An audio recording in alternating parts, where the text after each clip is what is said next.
and welcome to another episode of Two Straws. Two Straws! Tonight we are talking about the much anticipated UFC 229 Khabib Nurmagomedov. No! Don't say it! Don't say it! The curse is watching. Well, everyone knows who's fighting, so we're really excited about that. It's gonna be pretty fun. And to celebrate, I got a bottle of McGregor's special whiskey. What? Yeah, you know he came out with his own whiskey, and I got a bottle right No, here. I heard about that. Clan McGregor. It's a proper. No, well, it's supposed to say Irish. No, that proper doesn't. Irish whiskey from I don't a think proper that's- Irish fighter. I just feel like that whiskey bottle looks really cheap. This whiskey bottle ain't cheap. Tree men died to make this bottle. They live in a tree. Or tree. Tree men died to make this bottle. So let's. I go Jamaican when I go. The protective cap so you don't go crazy. I just feel like. But I mean, it's the McGregor whiskey, so we're gonna go a little crazy. I just feel like he would have gone a little bit more like all out. Oh, well, funny you say that. Oh, Now it's better. authentic. That's better. Bottoms up. Thumbs up. Oh, fuck me. Oh my god. Yeah, obviously this is McGregor's whiskey. I mean, it's plastic, so you can. Oh damn, it's a plastic bottle, so you can throw it into crowds, at press conferences. And, I mean, if you feel so inclined, you can throw it at, say, a tour bus. Ah. And it'll, like, bounce off so you're not getting, fined and sued by all of your fellow UFC employees. Yeah, he's learning. Good for you. Fucking thinker. Keeping the clan proud. Another shot? No, please. God, no. You know, Jess, the Irish are known for their bare knuckle boxing back in the past. Well, Angela, oddly enough, we are sponsored by World Bare Knuckle Fighting Federation. World BKFF. Follow them on Instagram and Twitter. Do it. November 9th. First up on the card, we have Michelle Waterson versus Felice Herrig. Hot girl fight!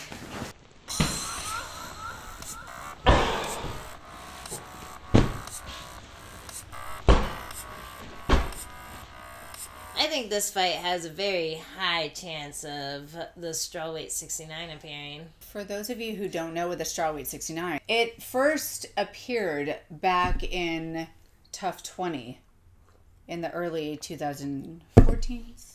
It started with Emily Kagan versus JoJo Calderwood. And for a whole round, these girls were stuck in this strawweight 69 position that our Angela Hill coined, actually. Was it me? It was I'm you. so clever. No, it fucking wasn't.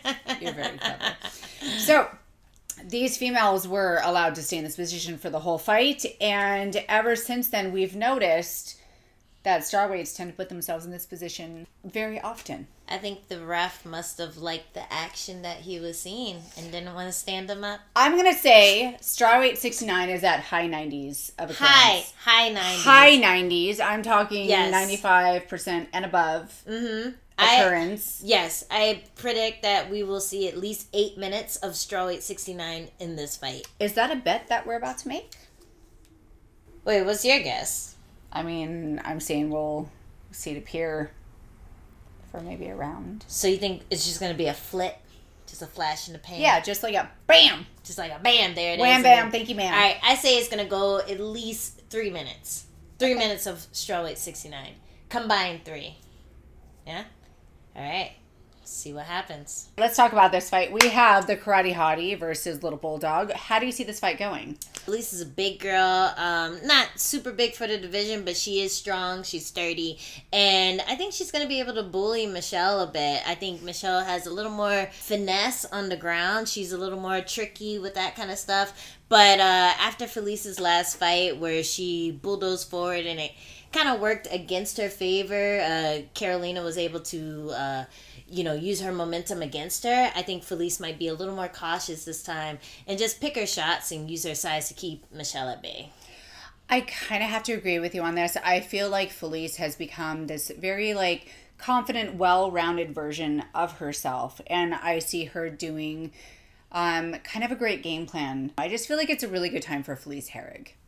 Yeah, me too. I think it's going to be a good one for Felice. I am excited about this fight. I always, root for the girls in our division. This is an extremely exciting division that is always getting, kind of mishmashed up, and there's like new and exciting matchups. So, of course, I'm rooting for both of these girls. Yay! Let's go, girls! Girl power! Yeah! Hot girl fight. And in the bantamweight division, we have Tanya Aventura versus Aspen Ladd. Yeah. Wait a minute. Is it bantamweight or is it catchweight?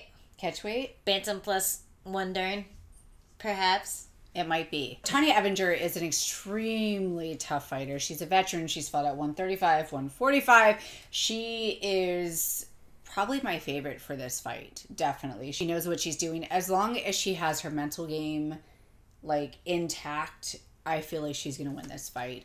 Yeah, I think this is going to be, not to say easy work. On paper, Aspen and Tanya look like a total mismatch. But Aspen's definitely a really tough girl. She's very technical. She's very good at what she does, especially when she doesn't make weight. Mm-hmm. But Avengers a G, she will take I've seen her take fights where people have missed weight. She goes in, she does her thing, she makes it filthy, makes it dirty. She knows how to fight everywhere. And she's just one of those people who are just dangerous no matter what position she's in. She's trying to hit, she's trying to do damage. So that's one reason that I've always been a huge Avenger fan, and that's why I think that she's going to have the edge over Ladd, even if she doesn't come in on weight. OSP is fighting. And because he's fighting, he's winning Best Booty in MMA award. He has a nice booty. Yeah, it's pretty rotund. So, Jess, I'm sorry, but you're going to have to give it up. You're going to have to give up that medal. What? For Best Booty in MMA. Come on. No. Give it up. That's not fair. Give it to me. Here, you got another thing. But no! Moving right along. And in the co-main event, we have Anthony Pettis, Team Pettis! Team Penis. Shut the fuck up. Versus Tony Ferguson. And I feel like this is going to be a really dynamic, wild fight. We have Anthony Pettis, who is known for using the cage as the third wall, just doing these flying, flippy, dippy, kind of crazy. Oh, wow, I just embodied Julie Kedzie. Flippy, dippy, I dippy, did. It's beautiful. Beautiful damage, beautiful violence. However, he's taking on Tony Ferguson, who is coming off of a knee surgery injury that has kind of sidelined him for a while. So we're talking about him very hungry for the fight, and then Anthony Pettis kind of revitalizing his career and finding his niche in his weight division. And I'm really excited for this fight. Yeah, I'm excited for Pettis, but this is a really tough fight for him. Ferguson is a tough fight for anyone. I think he's going to be the next champion once he, gets his, body right. And it seems like it's right now, as long as he doesn't trip over any more cords or wave to anyone. So, yeah, this is going to be a crazy fight. I wouldn't be surprised if Ferguson even tried to mind fuck Pettis by doing his own moves in the cage. Ferguson is just that wild and crazy. He's super creative, and it should be a fun little doodad. This fight reminds me of the popular kid, which is obviously Pettis, versus the kind of weirdo skater kid who wears the Jinkos, and he hangs out on the bleachers and has the chain on his wallet and stuff. Well, if you see him as the raver Janko kid, I see Anthony Pettis as the rebel kid with the slicked back bangs, the white t-shirt, pressed white, the Levi jeans with the slits on both sides, and the Converse. No, Pettis is definitely going to be the high school basketball team No, star. he was totally a rebel. No, he's dating the cheerleader, obviously. No, for sure he's dating the cheerleader. No. Instagram. He's definitely dating the cheerleader, the hot cheerleader. Have you seen his girl? Lisa is freaking... And in the main event, we have champion Khabib. Oh, wait. Don't say the curse. The curse. We have Russian champ versus Irish champ. There we go. In the main event. Yeah. The curse will never pick up on that. Never. So if Russian champ comes in with his chin up and his awkward striking style, he's going to go down harder than Champ's Irish whiskey. You mean this whole thing? I do mean that. Proper Scottish Irish whiskey. But if Irish champ lets it go past the first 2 minutes, then Russian champ's going to have Irish champ on the ground faster than a homeless man doing push-ups for money. So just to make sure that the two straws curse doesn't come into fruition. We got this. Yeah, we got this. Listen, we decided to do a little seance for everyone involved because we don't want our curse to affect... No, we want this fight to happen. We're very serious about this fight against... No. We don't say the name. So we're just going to add a few things to our concoction. Pleasing the gods, the MMA gods. First we will put in some Reebok vouchers. Some eye of Matt Mitrione. The skull of Dodson.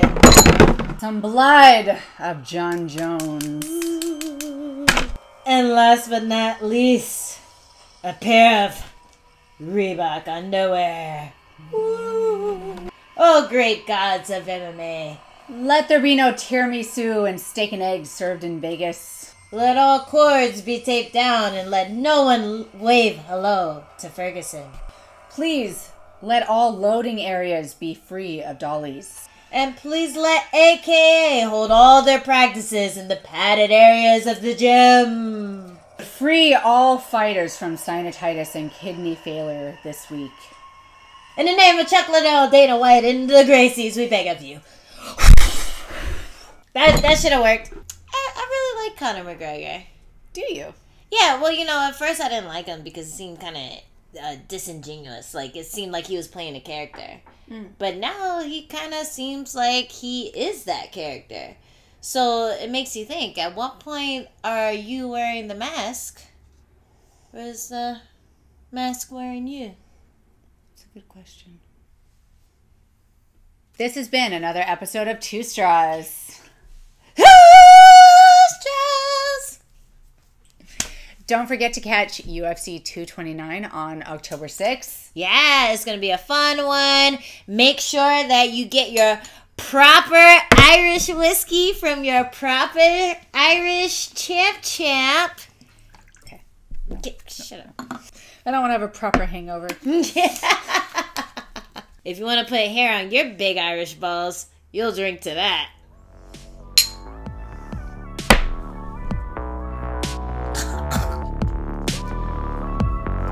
And we're